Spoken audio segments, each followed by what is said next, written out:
Karen said my backyard looked like a war zone. I called it my PTSD-friendly training space. Have you ever poured your heart into something only to have it torn apart by someone who didn't even bother to understand?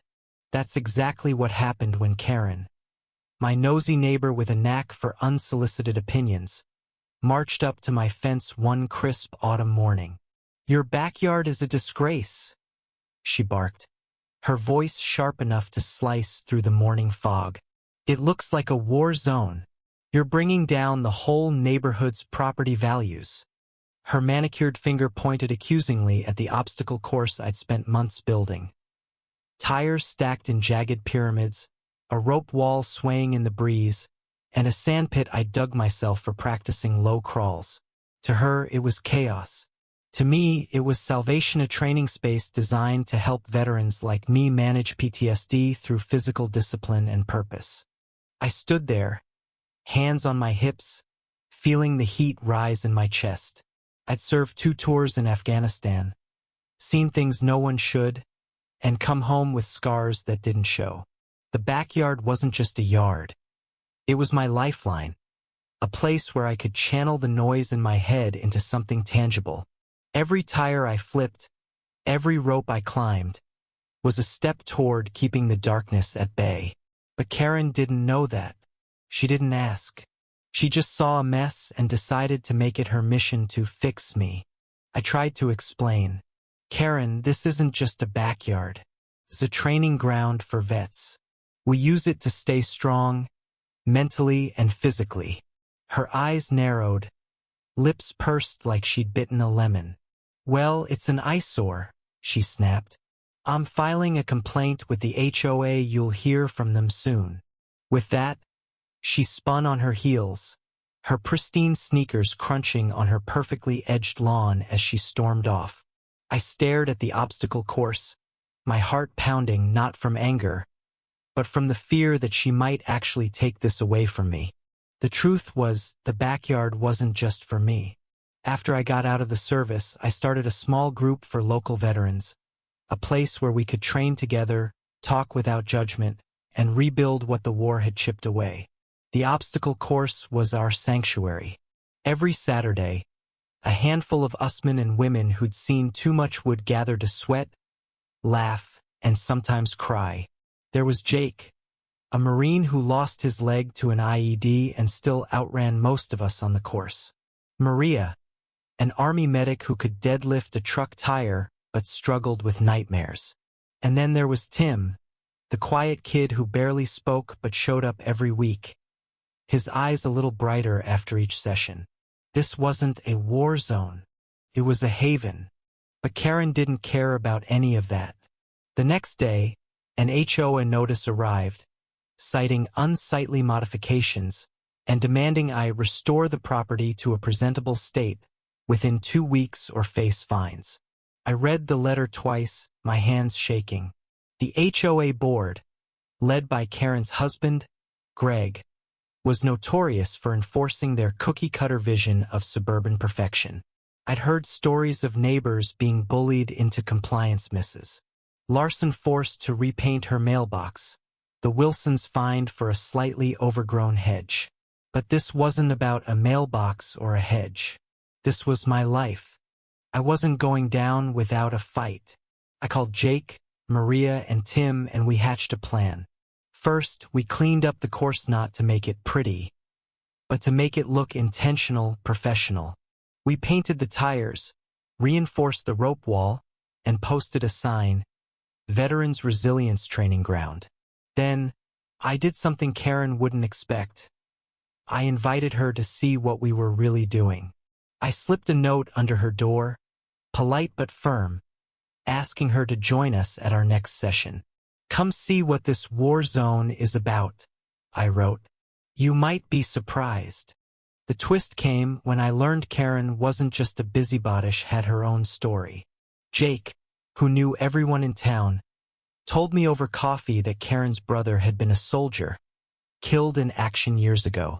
She never talked about it, but it explained her visceral reaction to my backyard. Maybe it wasn't just about property values. Maybe it reminded her of something she'd buried deep.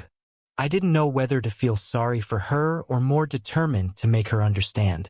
Saturday arrived, the air crisp and the sky a brilliant blue.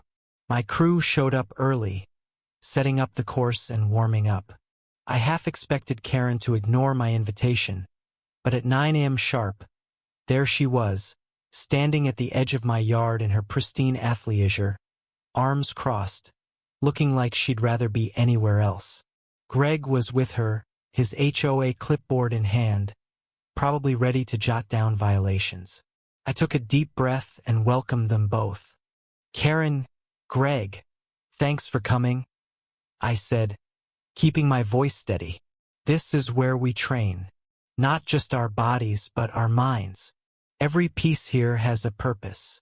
I gestured to Jake, who was demonstrating a tire flip with his prosthetic leg, his face lit with determination. Maria was coaching Tim through a rope climb, her voice encouraging but firm. Karen's eyes flicked between them, her expression unreadable. Then came the confrontation. Greg, ever the bureaucrat, stepped forward. "This is all very touching, but rules are rules. The HOA has standards, and this doesn't meet them." His tone was patronizing, like he was explaining taxes to a child. I felt my jaw tighten, but before I could respond, Maria spoke up, her voice cutting through the tension like a blade. "Standards?" she said, stepping forward, her medic's calm replaced by fire. "You think this is about aesthetics? This place saved my life. When I came back from Iraq, I couldn't sleep, couldn't function. This course, these people, they gave me a reason to keep going. You want to take that away because it doesn't match your Pinterest board." The yard went silent. Even Jake stopped mid-tire flip, staring. Karen's face twitched, her eyes dropping to the ground. Greg stammered, but Karen put a hand on his arm, silencing him. "Let them finish," she said quietly. That was the moment I knew something had shifted. We spent the next hour showing them the course, explaining how each obstacle mirrored challenges we faced overseas and at home. Jake shared how the sandpit helped him process memories of the desert. Tim, usually silent, mumbled about how the rope wall made him feel strong for the first time since his discharge. Karen listened, her arms uncrossed now, her face softening. Then came the collapse. As we wrapped up, Karen walked over to the sign we'd posted. She stood there for a long moment, her fingers tracing the words, "Veterans Resilience." When she turned back, her eyes were wet.